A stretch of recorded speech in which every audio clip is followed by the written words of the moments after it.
we are removing that. And that's what I already did.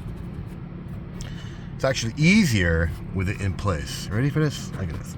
I'm gonna put it back. There's a trap door, which I used here. Right there. It's a little trap door. It has a little groove in it too. So you put it in and pull it down, revealing 2 screws, which I already took out, and they're somewhere on the floor. There you go. That's not that one. This one. 2 Phillips heads.